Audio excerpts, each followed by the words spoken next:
In 2016, California wife and mother Sherry Papini disappeared for 22 days. When she was found, she told authorities a detailed account of being kidnapped and tortured. Years later, in a stunning twist, Papini pled guilty to making false statements about what happened to her, setting off a media firestorm. Now, for the first time, Sherry Papini is telling her side of the story and revealing shocking new information. Sherry Papini, Caught in a Lie, an ID documentary event, Monday, May 26th at 9 on ID. Set your DVR.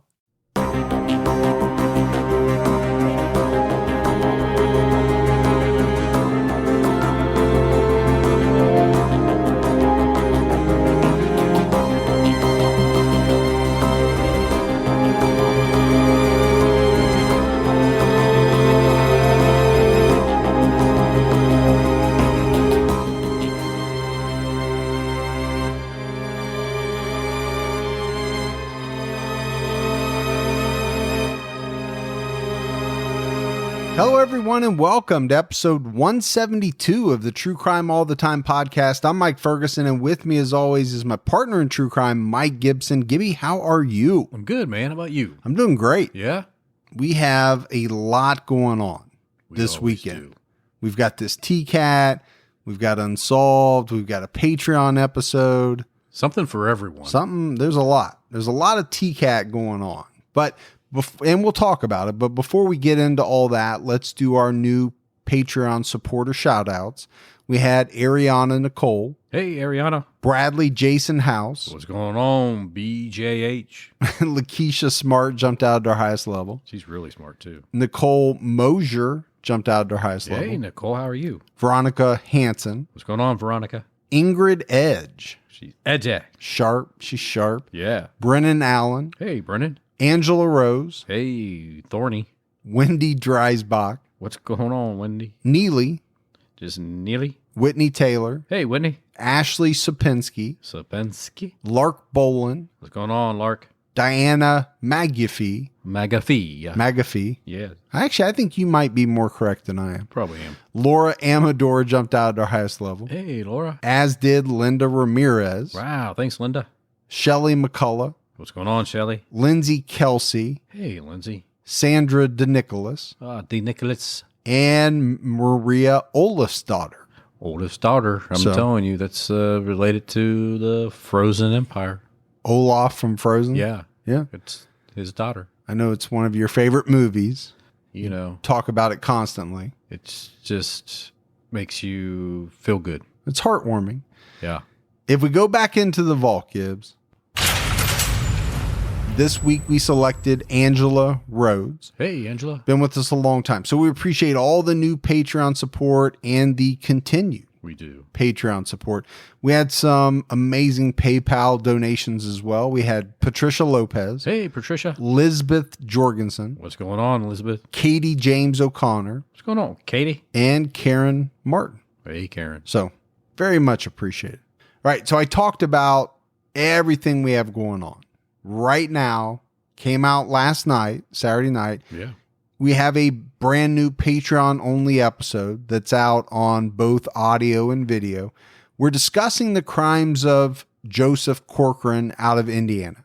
This is a guy, Gibbs, who at the age of 16 was suspected of murdering his parents with a shotgun before he boarded the school bus in the morning. A jury acquitted him. And then 5 years later, he committed a number of murders, some of them against members of his own family. Yeah. So that's intriguing in and of itself. But this is also a death penalty case involving a man who many mental health professionals have diagnosed as a paranoid schizophrenic. So you have the death penalty verdict. You have Corcoran's mental capacity and how the two are linked. And the fact that both of these issues come up on appeal, and they bounce back and forth between different courts, ultimately being decided by the highest court in the land, the United States Supreme Court. Yeah, it's a good episode for sure. Yeah, I found it very interesting. And then on True Crime All the Time Unsolved, We have a new episode out right now. We're talking about the murder of 11-year-old Holly Staker. Heartbreaking case. This is another case, Gibbs, where police felt as though they had the right perpetrator. Yeah. And it turned out that, nope, got overturned. Right. And so we'll get into all of that. Dive into it a little deeper. All right, buddy. Are you ready to get into this episode of True Crime All the Time? Yeah, I'm excited for it. We are headed up to Canada. We have not been there in a while. Hey. You hoser. Great White North. We're talking about a young man named Travis Baumgartner. This is a man who, in his very early 20s, was so bogged down by life and debt that he chose to make the absolute worst decision that anyone can make. For some reason, he felt as though cold-blooded murder would solve all of his problems. Now, does that ever work out? How often is that actually the case? I guess it does, Gibbs, in those instances where people get away with murder. I mean, I guess if you get away with it, it probably works out the way that you wanted it to. Right. And if you have no conscience, then does it really even bother you at all that you took someone's life? But what if you do have a conscience, Gibbs? That's something I often think about. How many people right now are sitting in their living rooms watching television, knowing that years ago they took someone's life? They were never caught, but what they did in their younger days, it eats at them. It gnaws at them every day. They're remorseful. Now, not to the point of turning themselves in, there's that self-preservation thing. Yeah. But they're remorseful. And at the same time, they spend every day of their life looking over their shoulder, waiting for that one day when the police are going to knock on their door. I don't know about you, man, but I think that would have to be a miserable existence. It's rough, man, when you think any moment somebody's going to be coming through that door. Yeah, I would think it is rough. You're saying it like it actually is rough. So yeah, I should have just asked you from the beginning, and we could have cut out this whole part, and you could have just gone straight to, is today the day? Right. Yeah. You just never know. Right. Will he turn me in? Will he finally turn me in for the reward money? Are you talking to me? Yes. Oh, okay. Yeah. I'm solid. Solid. Is he keeping me here longer than normal because somebody's on their way? I'm solid. Don't worry about me. So Travis Baumgartner lived in the basement of his mother's home in Sherwood Park, Alberta, Canada. This is outside of Edmonton. It's to the east of Edmonton. He was only 21 years old and had recently landed a job with an armored truck company named GS4 Cash Solutions. You know these, Gibbs. You see them almost every day of your life, right? They're usually parked outside of some business. And the first thought that always pops into my head is, I wonder just how much money is inside there. $22,464. The last one I don't know. Knowledge of. I don't know what kind of armored cars or armored trucks you're hitting, but I would be hoping for a hell of a lot more than $22,000. Why would I need an armored truck to carry around $22,000? I could just carry that around in your Pinto. They were just getting started. Oh, okay. Yeah, it was early. Or they were at the end of their run. Yeah. Maybe it's just me. I'm curious by nature. It's not like I'm thinking about how I could rob it, though. I want to say that. But have you ever thought if it was going down the road and the door swung open and a bag or two fell out and they kept going because they didn't know any better? You pulled over, got the bag. What would you do? That's actually something I've thought a lot about. Yeah. And not that specific scenario, but really more generally, what if you found, let's say, $1 million? Right. Are you taking that $1 million to the police and saying, hey, I found this? Or are you paying for everything that you can in cash for the rest of your life and saving the rest of it that you would have normally spent on your debit card? Yeah, maybe you just... Tough decision. You take it and you store it for whoever lost it and wait and see when they... Until they come and kill you? Well, that's... Yeah, my luck would be... mobster scenario? Yeah. It'd be the Ukrainian mafia. Why you always got to pull the Ukraines I don't into know. everything? That's what I pulled in last week. I'm just It pulling was. in, yeah. You're always with the Ukraines. But there have been some daring armored truck robberies over the years, Gibbs. There have been some people that have been able to take quite a bit of money in some of those heists. Yeah. Travis was a trainee, having been on the job for only a couple of months in June 2012 when this heinous crime that we're getting ready to talk about occurred. He was having some serious money troubles. He owed his mother rent. He owed $58,000 on a new Ford pickup truck that he had recently purchased.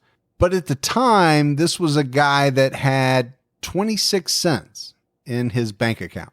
Gibbs, I actually did not realize that a bank account could get that low, 26 cents. Or lower. Can it go lower? It can. I mean, what can you buy nowadays with 26 cents? 5 pieces of 5-cent gum at the counter of some store? Maybe a stamp.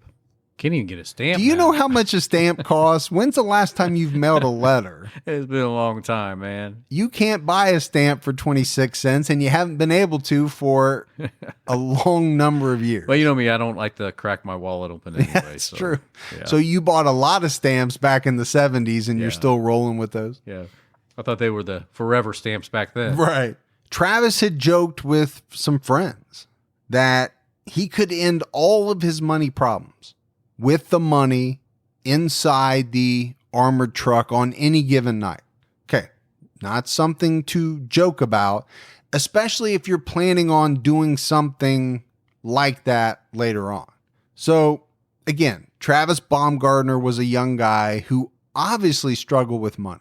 Sure, he had this new job, but was he really making enough money to go out and buy a very expensive loaded Ford F-150? It does not seem like it. I can't even get a loaded That's what I was Ford thinking. F-150. I'm still driving my truck that's 6 years old. I looked at buying a new one the other day and I thought, man, they are just super expensive.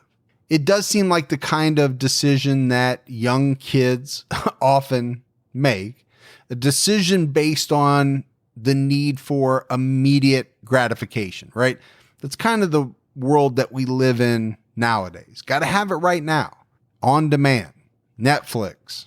Yeah. I mean, your phone, you can watch any video, it seems like, on YouTube or Podcast. podcast. Yeah. Instant gratification. I got to have this truck. It's awesome. And I have to have it regardless of the fact that I can't really afford it. At the same time, he owed 2 of his friends money. So this was a guy that was increasingly being seen as one of those guys. And Gibbs, we've all known this person who never had any money, who was always reaching out and saying, hey, man, can you loan me $100 or $50 or whatever it is? I'll pay it next paycheck. I'll pay you back. And if you're inclined to do so, to lend that money, you're doing it knowing that you may or may not ever see it again. I mean, to me, you just never really want to be known as that guy. You never want to be seen as that guy. No. But every family's got one.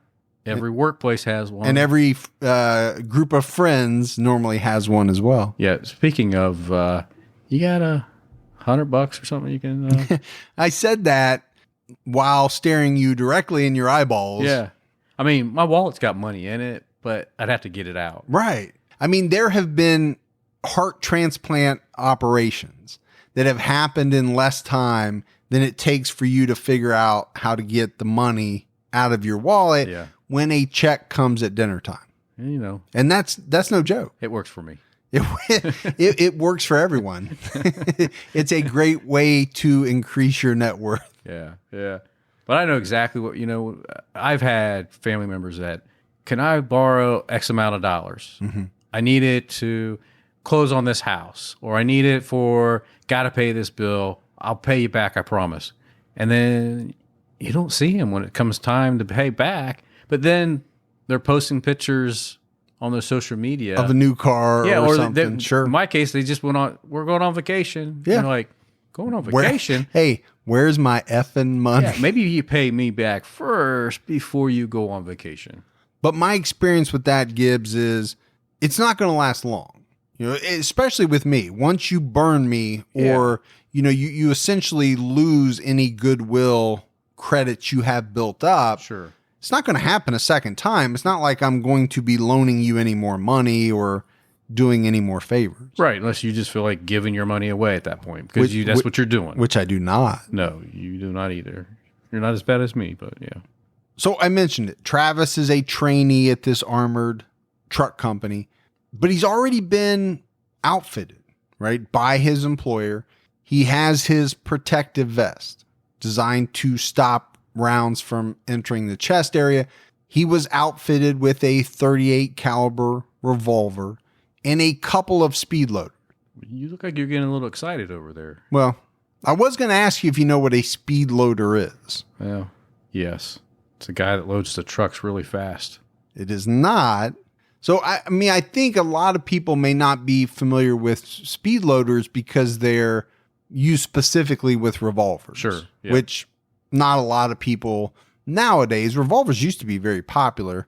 They're not as much anymore. But, you have to swing out the cylinder, right? To load a round in a revolver. You close it. You fire. When you're done, you have to swing out the cylinder again, empty all the empty shells. Right. And then, like in the old Western movie, put each bullet in one at a time. What a speed loader does is it holds all six in like a perfect formation. Right. That aligns with the holes in the cylinder. And when you put it up, you press the button, they all fall in. And you're done. It's like just much quicker. Yeah. Loading a gun. Now, it's not the same as a semi-automatic pistol where you have these magazines that hold 17 and, man, you just drop a button and slam it in. Put another magazine in and keep going. Yeah, exactly. So basically, they developed speed loaders to make reloading a revolver faster. On June 15th, 1992, before he left for his 7 p.m. shift at work, Travis got into it with his mother over some rent money that he owed her. So he's living with his mom, but paying her rent. Yeah. And apparently he was behind on that as well. It's important, right? All of this money trouble. He owes friends. He owes his mom. He, for some reason, bought at least $58,000 truck because he owes $58,000 on it. Right. Good decision-making skills. For sure. She later told police that as Travis left the house for work, he told her, hey, don't worry. I have a plan. It doesn't even matter. I'm not coming home. So don't worry about it. You'll get your money. Okay. Little cryptic. I think if you hear that from your son, sure. I think on top of cryptic, you could also think of it as a little bit scary. But no way, Gibbs, could Travis's mother have ever known just how dark his plan was.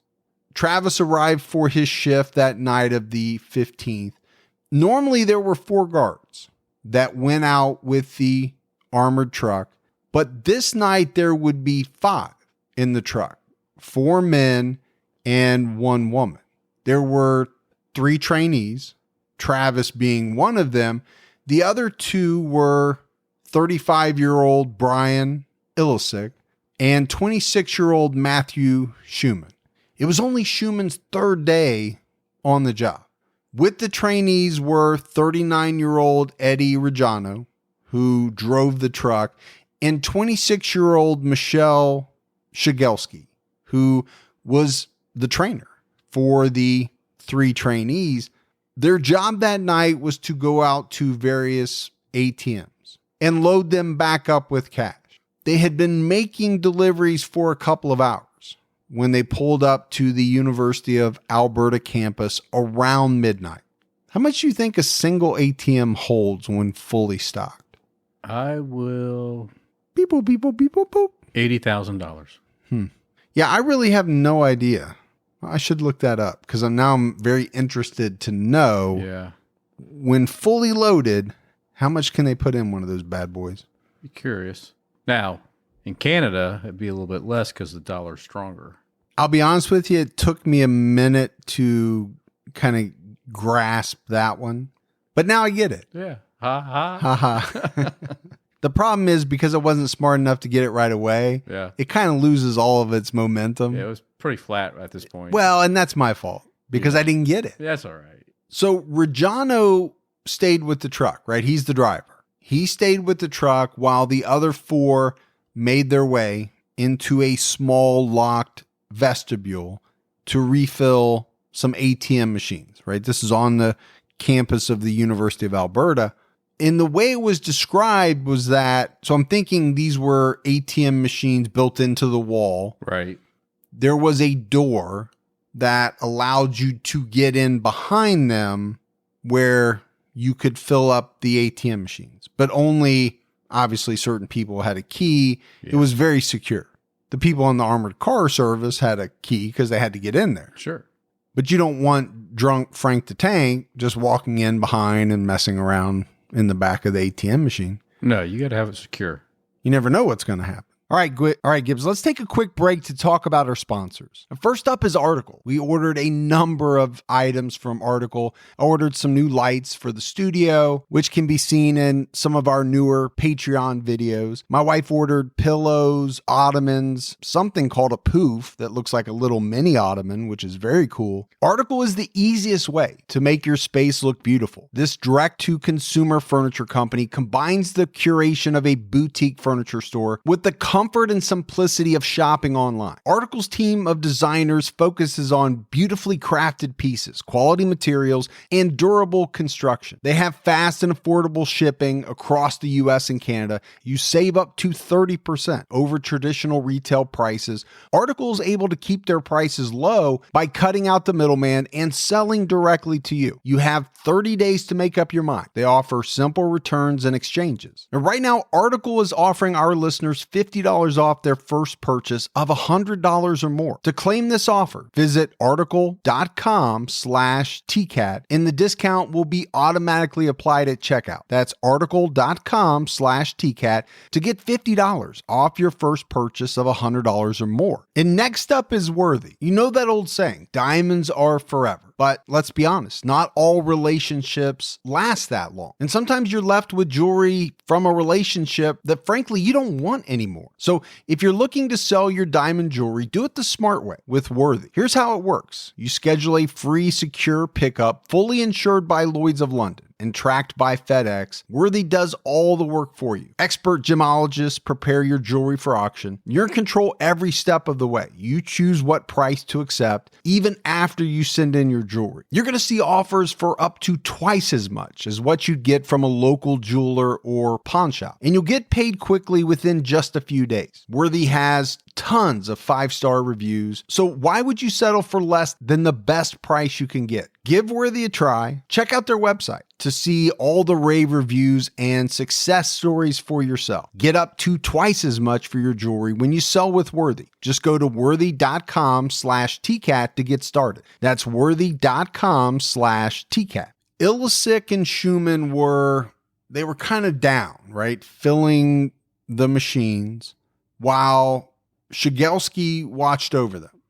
And then for some reason, and maybe this was by design, it probably was, Travis Baumgartner was behind all three of them. None of them, Gibbs, could have seen what was to come. Baumgartner pulled out his company-issued .38, and he shot all three of them in the back of the head. Wow. So it was pretty much an ambush. Yeah. You know, you're out there with your coworkers thinking, all right, if anything, this guy's got my back. Exactly. He's keeping an eye on things behind me, making sure, nobody's sneaking up. You're not thinking that he's the one that's the danger. He fired one shot at Matthew Schumann and hit him in the rear left side of the head. He fired one shot directly to the back of the head of Stephanie Shigelski, and then 2 shots to the back of the head of Brian Illicik. Police later determined that he fired the 2 remaining shots in his gun, right? It held 6 bullets into the wall for some reason, although I'm not sure if they ever figured out why or if he ever told them why. If they did, I couldn't find it. It's a bizarre thing to do. Why do that? Why empty out your gun? Yeah, I really don't know. Now, he was going to have to empty it anyway to reload.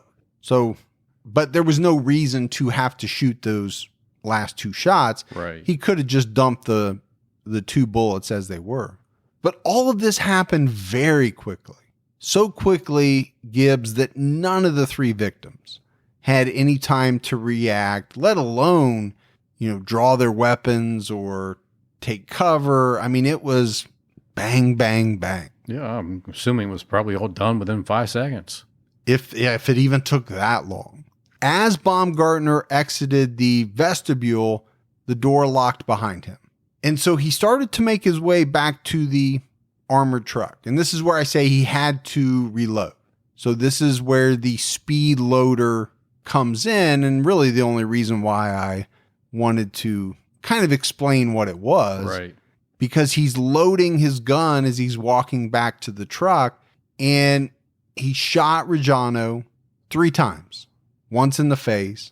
And then I think as he went down, he shot him twice in the head.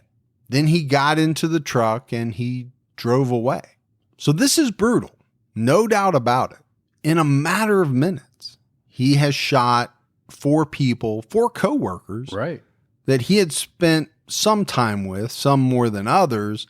I mentioned the one guy, it was only his 3rd day on the job. But you're also at a university firing off multiple rounds. Right.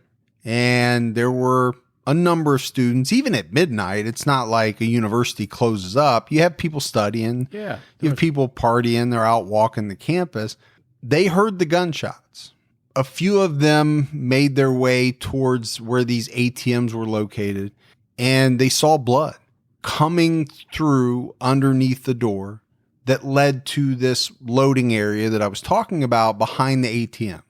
They could see Schumann on the other side of the door, but they couldn't get to him because the door was locked. Yeah, so they can't get him out. And it was pretty secure, too. I mean, you're not going to, break into this door with a credit card or anything like that. He was talking to them, saying he had been shot, he needed help. He didn't think he was going to make it. Right. A number of 911 calls were placed by various students who heard the gunshots, and police were on scene very quickly. I read maybe as early as like 12:12. Like I said, I think the armored car got there after midnight around midnight. So fast response. Yeah, because it would have taken them some time to get into the vestibule to start unloading everything. Yeah. Now we know, or we can assume, the shootings happened fairly quickly.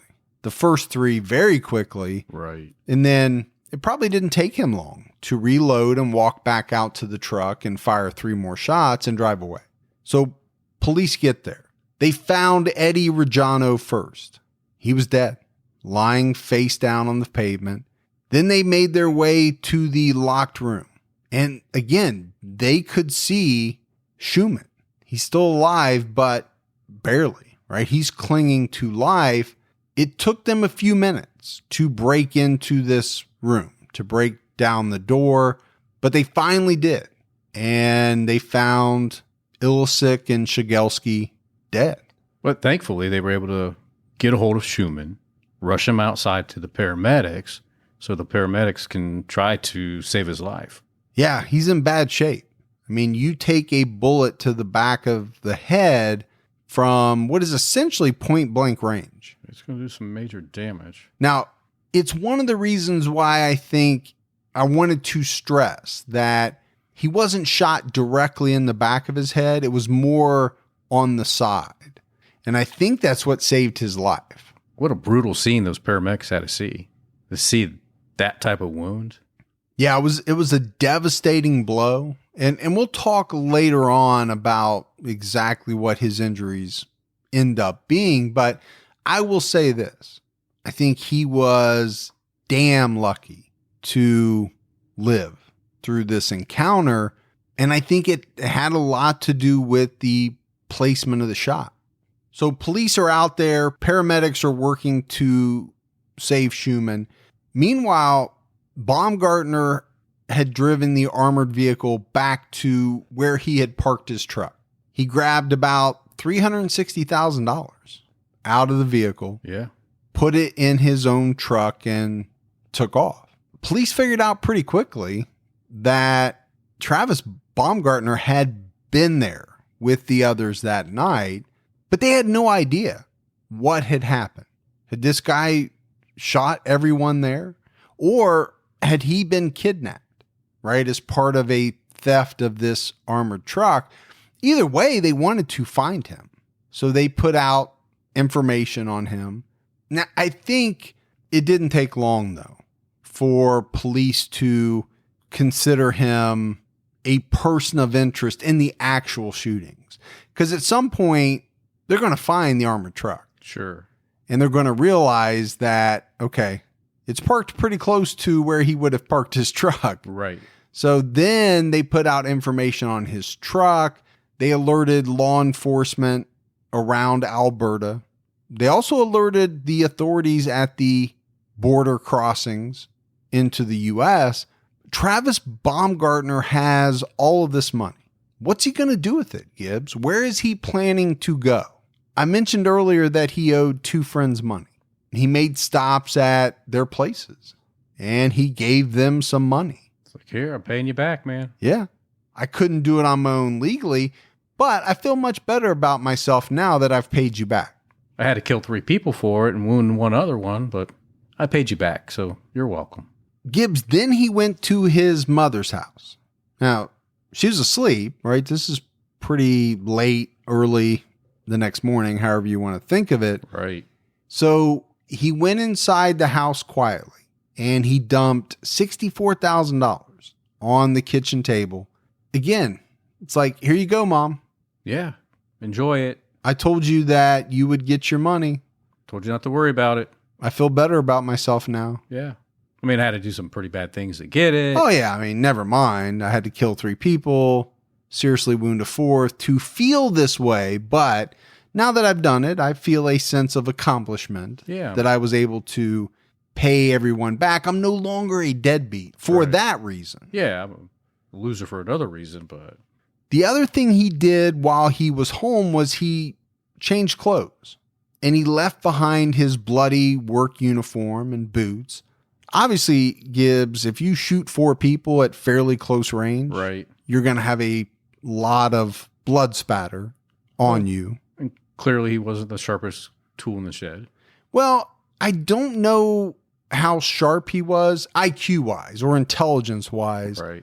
What I do know is that when it came to certain aspects, it didn't seem as though he was all that worried about some of the things he did, or that somebody was going to figure out it was him. I think he knew that there was really no way around the fact that they were probably going to know it was him. So he figured, why even worry about getting rid of any evidence? That's the only thing I could think of, because if not, that's pretty dumb to leave your blood-spattered uniform and boots at the house. Then he left again in his truck. But before he did, he traded his license plates for his mom's.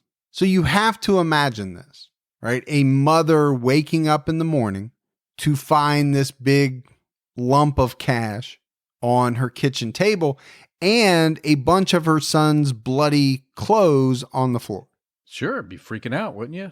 Yeah, you don't know what's going on. Now, very quickly, she's going to hear the news of the shootings. And you know, it didn't take her long to put it together that her son was somehow involved. Right. And like I said, it didn't take police long either to figure out that he was more likely the perpetrator of the crimes than he was any type of a victim or a hostage. Later that night, Travis's mother released a statement to the media. It read, "You are not alone, Trav. Please, I love you. I want to help you. Call police now and end this peacefully. I'm sorry we had an argument last night and had bad words between us, but I want you to come home and do the right thing. Please, Travis, I love you, and I'm pleading with you with all of my heart to end this without further bloodshed. That's pretty tough for Sure a it is. mother to be in that position. Yeah. And I'm sure the way I'm reading it doesn't do it justice, but you have to think of her pouring her heart out Yeah. in this appeal to her son. She doesn't want him to kill anyone else. And she doesn't want him to die in a shootout with police. That's true. I think both of those probably weighing pretty heavily on her mind. There wouldn't be any news on Travis Baumgartner until the next day.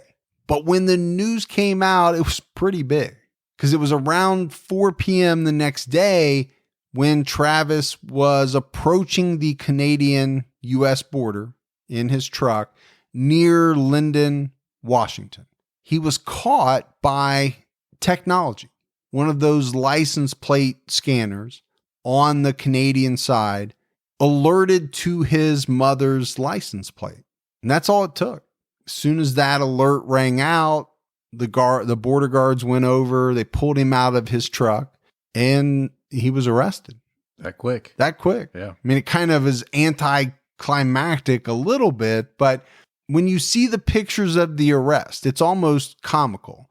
I haven't mentioned it, but Travis was a big guy. He was like 6'4". And in the pictures, he's kind of towering over some of these guards who arrested him. Yeah. The border guards searched his truck. They found, $200 and some $1,000 or however much it was in cash inside the truck. When they questioned Travis, he told them he couldn't remember much. Really, the only thing that he remembered was that he was abducted by a man who told him that if he didn't deliver the backpack to Seattle, his family would be killed. Okay. So he's already weaved a good story. So I'm pretty sure he came up with that either before or on the drive. Yeah. He was thinking about it and he's like, okay, this is what I'm going with.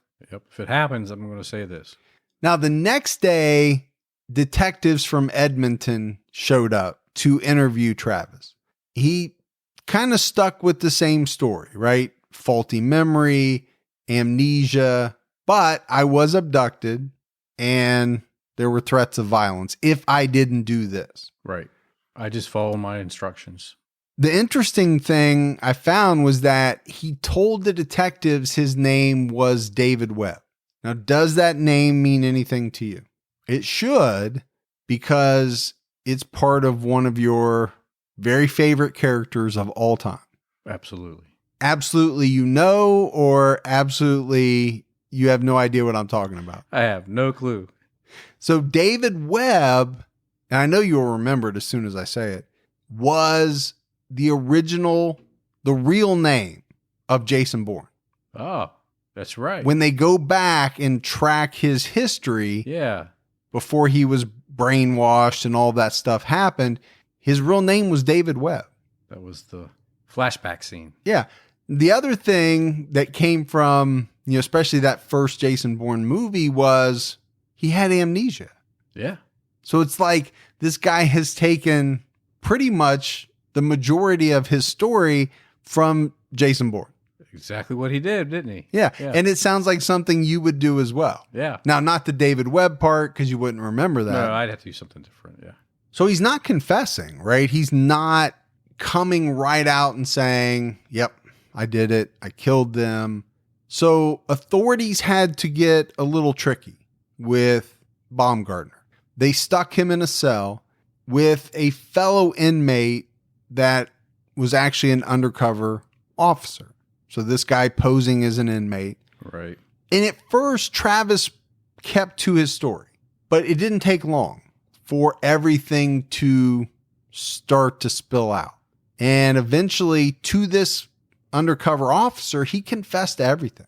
He told the officer that he killed those people, he stole the truck, he stole the money, and he ended it by telling the guy, well, at least I don't have to pay for the truck anymore. Nice. That's what he's thinking. You've killed 3 people, seriously wounded another, ruined countless lives. Right. When you look at family and the extended family and branches and all of that, and you're almost jokingly talking about the fact that you don't have to pay for this expensive truck. What in the hell is wrong with you? Yeah, he's a sick mother. He really is. Statements like that, I think they just show you a callousness to someone, right? It's not like in the story, as far as I know, or from what I read, he was crying. He was remorseful. Nothing like that. He just said, yep, this is what I did. I did this. And you know what? I'm not going to have to pay for that truck anymore. Ha ha. Ha ha. Yeah. Well, I mean, that is a soulless, callous person that has no empathy.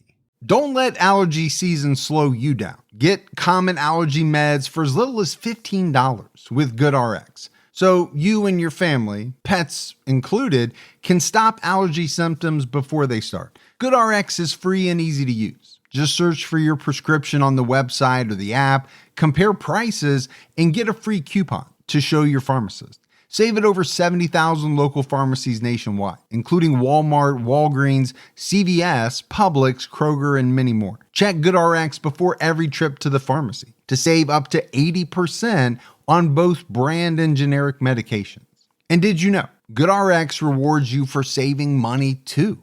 Join GoodRx Rewards today and earn points every time you use a coupon. Remember, GoodRx is not insurance, but works whether you have insurance or not. And it could be your insurance copay price. I've been using GoodRx for years, and I can't tell you how many times I have saved money even with my insurance.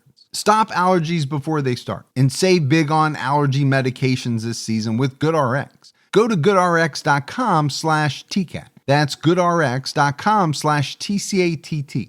Once the temps start rising, I realized I was back in the same worn out rotation. Same tank, same shorts, same everything. So I gave my daily uniform an upgrade with Quince. Their pieces are easy, elevated, and somehow make me feel more put together without even trying. Like their 100% European linen shorts and dresses from $30. Luxe swimwear, Italian leather platform sandals, and so much more. The best part, everything with Quince is priced 50 to 80% less than what you'd find at similar brands. By working directly with top artisans and cutting out the middleman, Quince gives you luxury without the markup. And Quince only works with factories that use safe, ethical, and responsible manufacturing practices and premium fabrics and finishes. I'm getting ready to stock up on shorts for summer from Quince, and I know they're going to be amazing because everything I've ordered has been of the highest quality, and the prices are amazing. Treat your closet to a little summer glow up with Quince. Go to quince.com/TCAT for free shipping on your order and 365-day returns. That's QUINCE.com/TCATT to get free shipping and 365-day returns. Quince.com/TCAT. So they got him, right? They have him confessing to the shootings, the murders. At his trial in 2013, Travis did not take the stand. Why would he? There's nothing good that can come out of his mouth at this point. No, nothing good. And really, on the very first day of the trial, he pleaded guilty anyway to 2 counts of second-degree murder, 1 count of first-degree murder, and 1 count of attempted murder. So prosecutors read out what was called this 15-page agreed statement of facts. So he had told them as part of the plea deal, and they read it out to the court. It covered his admissions to the undercover officer. It said that Travis told the police that he intentionally aimed at the heads of his coworkers. Wow. Now, there's probably a reason for that, because keep in mind, they're all wearing body armor. So, and of course, he knew that. And he knew that because he was wearing body armor himself. So he can't shoot him in the back, and that's not the most efficient way to kill someone anyway. Right. But I thought it was an important point because it goes to his mindset that night. He was going to assassinate these people. Yeah. Nothing less. It was premeditated because he knew exactly what he had to do. It was definitely premeditated. Now, how far in advance, I don't know. Hours? Earlier that day? Weeks before? Remember, he had mentioned to people that, okay, I could solve my money problems. Right. Ha ha. Told his mom that day when he left the house. Yeah. So no doubt premeditated. I think the question is how far in advance, but in the eyes of the law, does it matter? I don't think it does. No, I don't think so either. I don't think it matters if it was 12 hours in advance or 2 weeks in advance. Once he pulled his gun, he knew that he was going to shoot him in the back of the head. So he knew that's what he had to do to kill each of them, right? Because if he wasn't thinking like that, he could have just pulled his gun and shot him anywhere. But he had to think, I've got to make sure I shoot him in the head or they won't die. Oh, I see what you're saying. Yeah, I was a little unsure where you were going with that. You're saying, okay, he could have wounded them and taken their guns, locked them inside. Yeah. They would not have, taken their radios, whatever. They would not have been a threat to what he was trying to do. Absolutely. This thing detailed out the murders, the days after the murders, pretty much as we have outlined them. One statement read in court was that Baumgartner told authorities that he threw both his gun that was used in the shootings and his body armor into a body of water as he drove south toward the border. So Travis Baumgartner stole what was really quite a big amount of money. I mean, it was nothing to sneeze at. Now, it was obviously nothing to murder anyone over. No. Not that there is any amount, but it was quite a bit of money. In the end, Gibbs, police were able to account for every bit of it, except for about $1,400. So they got the money back from his two friends. They got the money back from his mother. The rest of it was on him when he was arrested. Somewhere along the way, he spent $1,400 on something. Somewhere, yeah. And his friends and mom got screwed again. Well, they didn't get the money that was owed to them. Right. But I can't imagine that he owed his mom $64,000 in back rent. No. I think he was trying to pay her back and then some. And I don't think any of them would want that money. Oh, I once guarantee they realize you. how it came about. No, that's blood money. Yeah. Nobody wants that. No. Now, if you legitimately earn $64,000 and you would like to give it to me, I'd be more than happy to take it. But if you bring me $64,000 in cash and a large number of the bills are spattered with blood, and I drop it off and run off, we're going to have an issue. Yeah. Well, I won't even buy your lunch, so you don't have to worry about Yeah, I'm not worried about you giving me $64,000.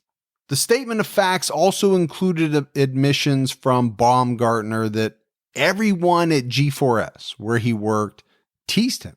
He said, quote, "I think I was just mad at everyone, and it built up into this blind rage."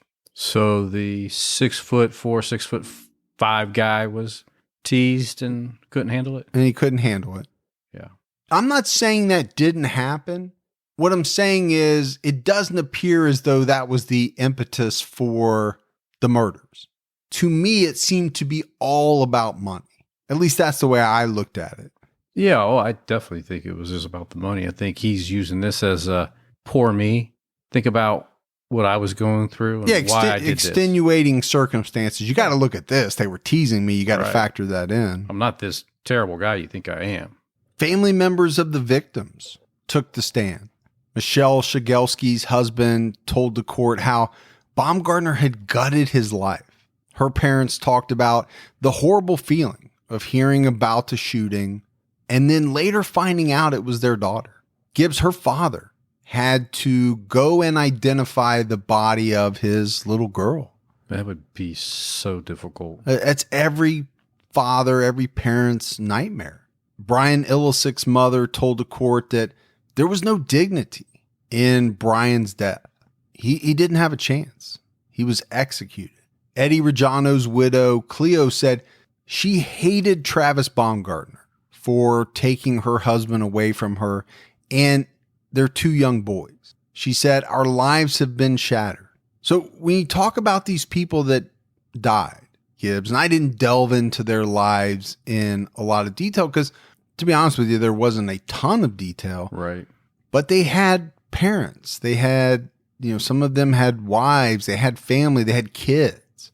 It's always tragic when people lose their lives. And then for me, there's this other tragedy that revolves around like every facet of their family members' lives. It stays with them. You don't get over the death of your daughter. No. The death of your husband in this way. It's so senseless. It's not like at 80 years old, this man died in his sleep. He was a pretty young guy. This father of two was executed. There was no opportunity for the family to say goodbye. No, nothing. And the fact that I'm going to guess that these were all closed casket.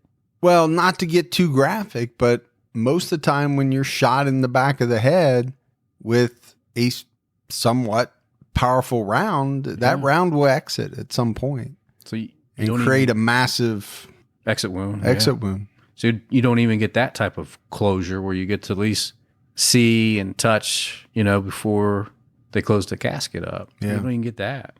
Then you have to talk about Matthew Schumann. He didn't attend the proceedings. Instead, he sent his impact statement to be read by prosecutors. He said that he didn't want to be further traumatized by this man by having to sit in the same courtroom. He lost a large portion of his brain due to the actions of Travis Baumgartner. We talked about it, right? Shot in the back of the head, but more to the side. That's probably what saved his life, but it also caused massive head trauma, massive brain damage. He was at a much greater risk for chronic seizures, couldn't feel the right side of his body, couldn't sleep, had horrible headaches, lost partial vision in both eyes.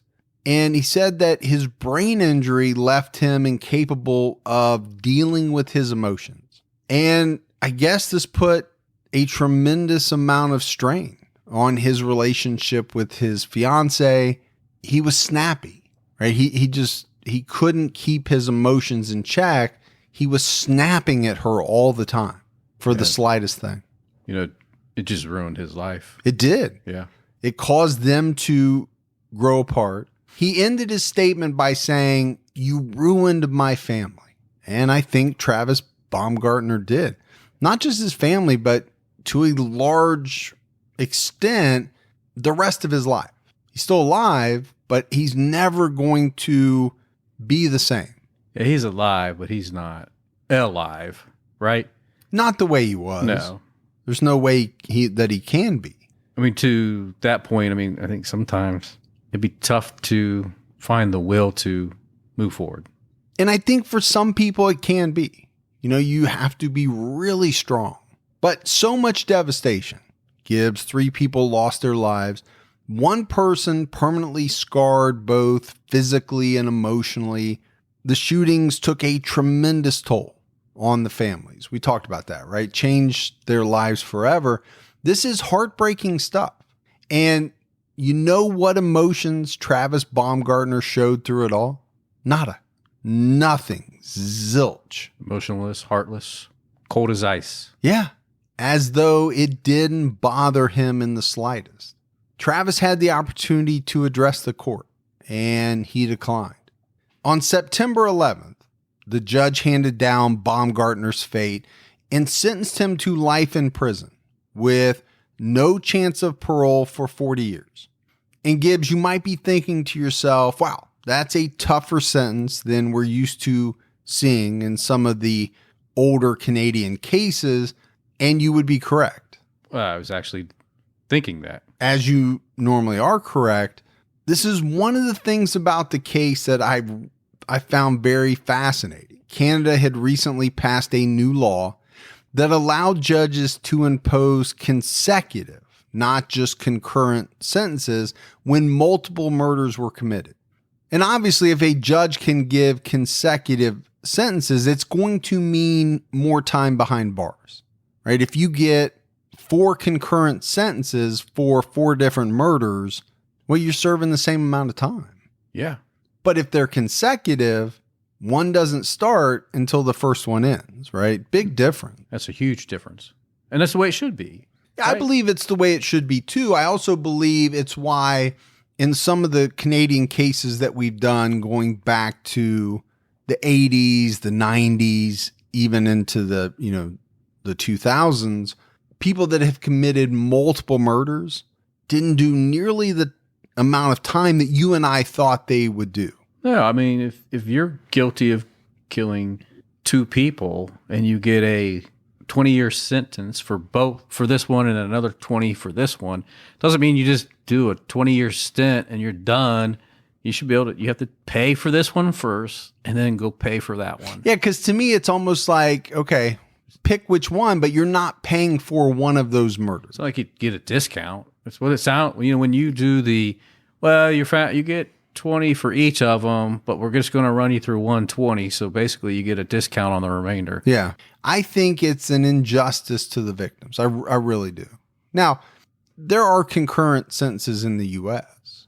For certain things. I get it. That's a part of the law in certain areas, but I don't think if you murder 3 people and you seriously wound a 4th, that you should be out walking the streets in 5-10 years. I just don't think it, with the callousness that this guy showed. Yeah, I don't think he should ever be walking the streets after doing what he did. So I was really happy to see the sentence that this guy received. And I believe, Gibbs, this was the first case prosecuted and sentenced after the new law was passed.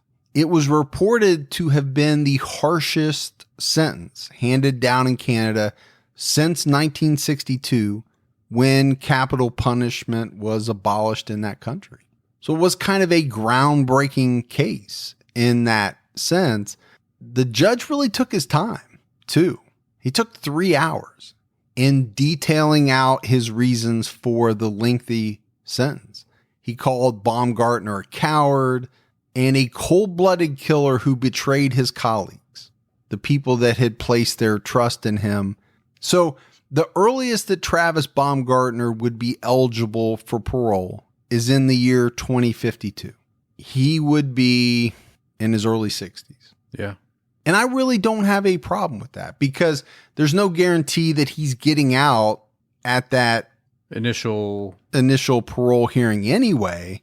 I don't have a problem with it at all. And I'll be honest, I have had problems, and I know you have too, with some of the sentences that we've seen coming out of Canada, or that, in years past. If you think about the amount of time he's going to be in prison, he'll probably not want to come out. A lot of guys have a very hard time coming out of prison after spending so much time in there. And you base that all off of Shawshank Redemption. Absolutely. I know you do. Carve your name up on that beam.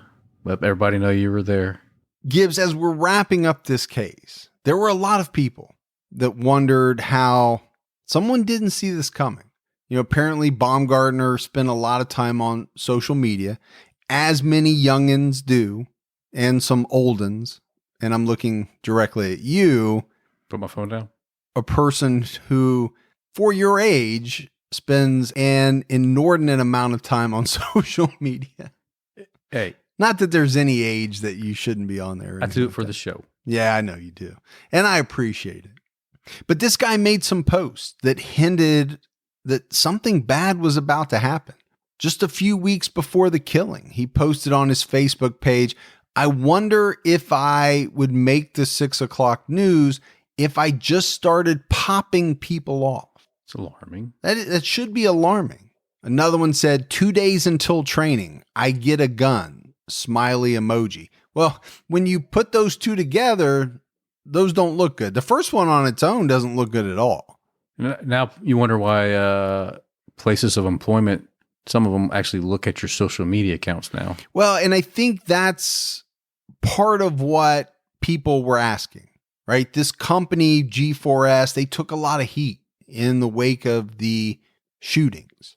Paula Simons at the Edmonton Journal, she wrote a very good commentary article basically asking the questions. Why did G4S hire a 20-year-old kid with no formal education, no stable work history, no military training or discipline, and then arm him with a .38 caliber revolver filled with hollow point bullets?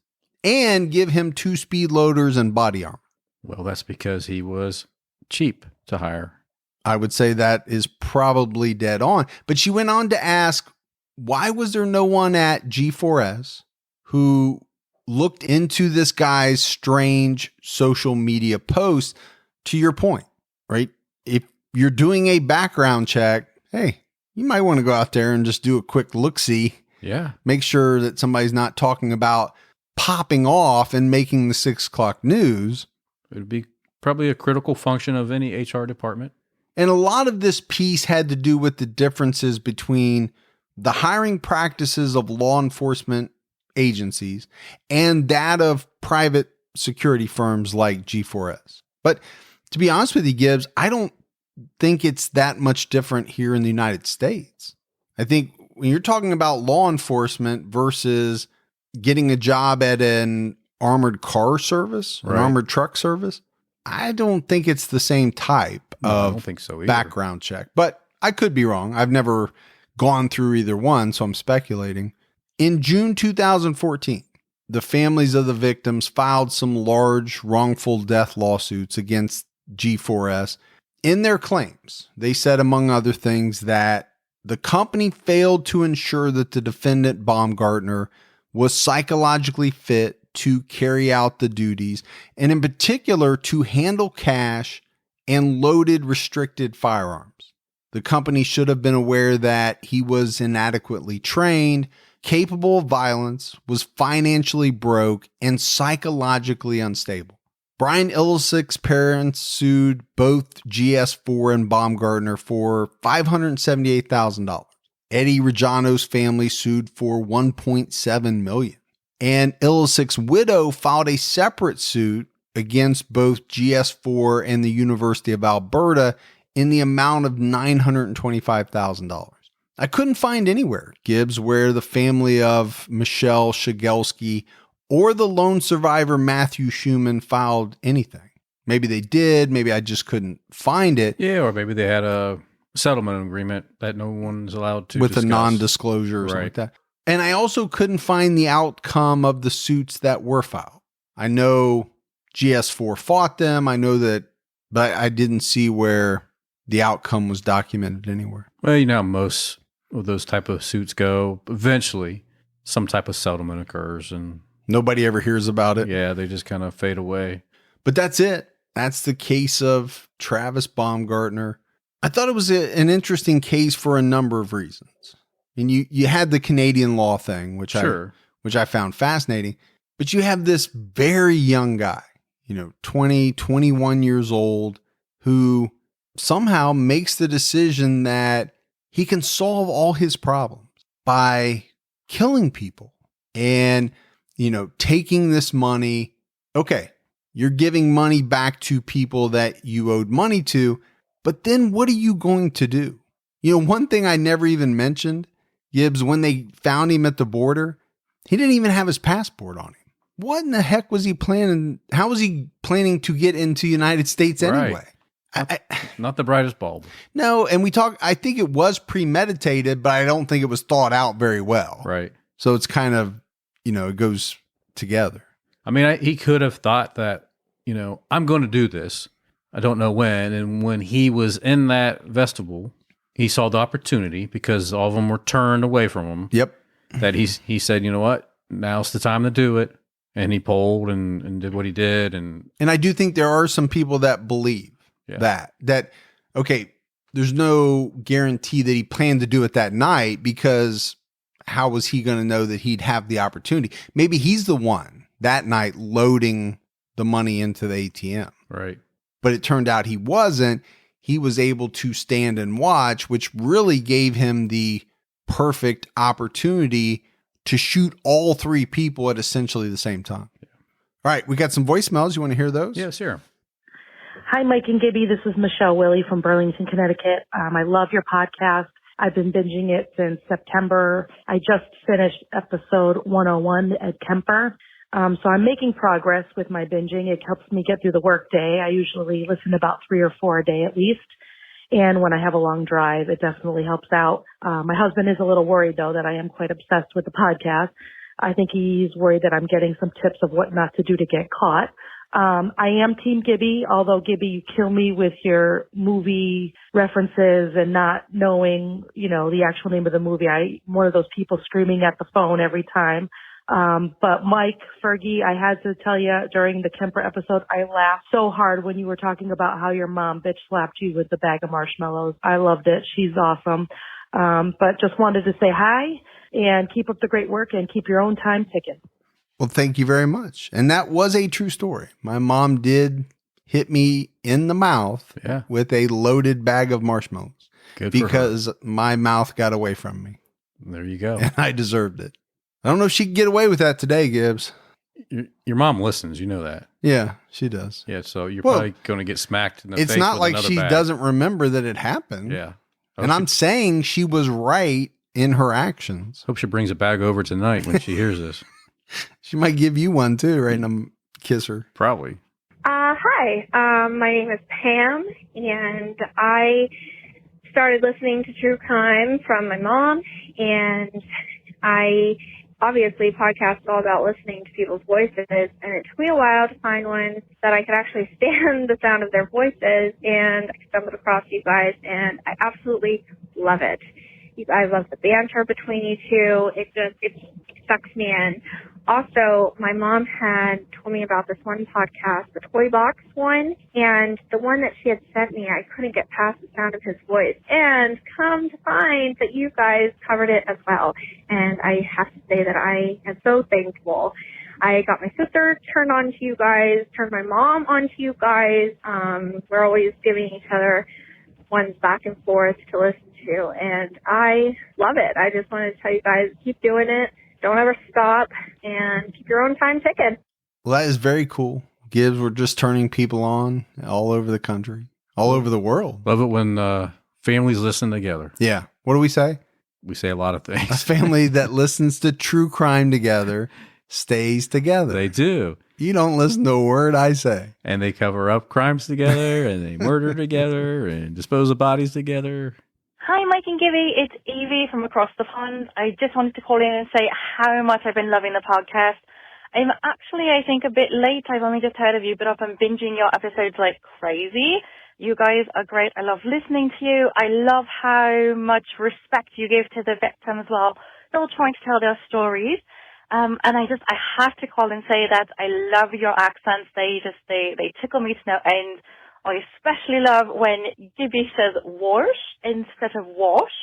So, yeah, I just wanted to give you guys some love, and I'm definitely going to be keeping up with the newer episodes, but in the meantime, now I have all these hundreds of other episodes to go back and start from the very beginning. So, yes, thanks, guys. Cheers. They call it a pond. Mm-hmm. I've tried to canoe across that pond. It's pretty big. It's bigger than a pond. Yeah. I'm just saying. I had to turn back a few times. And she says she likes our accents. I love her accent. But I will say this, your accent is as foreign to me as almost anybody in any other country because of your idioms and your wash. I have my own language. Wrestling.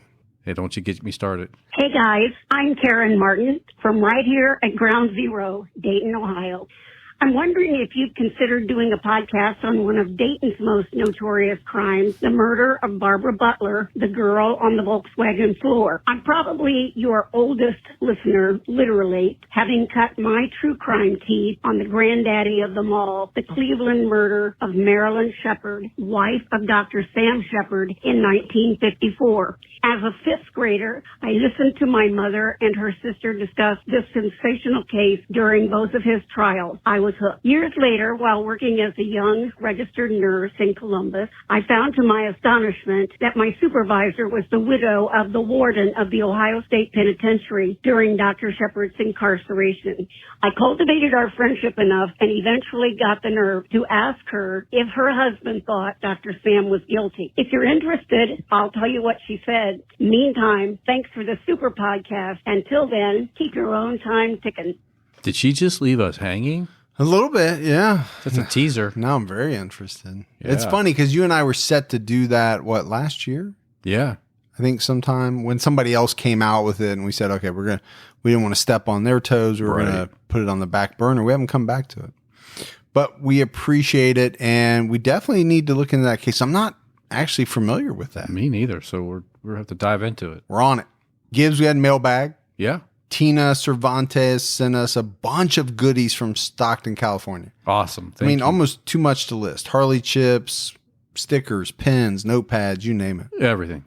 And then Kel Madden sent us a bunch of crafts, goodies that she made herself by hand. Not sure if you remember, but it was her sister Rose that left the voicemail wishing her a happy birthday. And then kind of things snowballed from there. And Kel listens to the podcast as she does her. She's crafty. Craft work. She's crafty. So we appreciate it all. All right, buddy. That is it for another episode of True Crime All the Time. So for Mike and Gibby, stay safe and keep your own time ticking.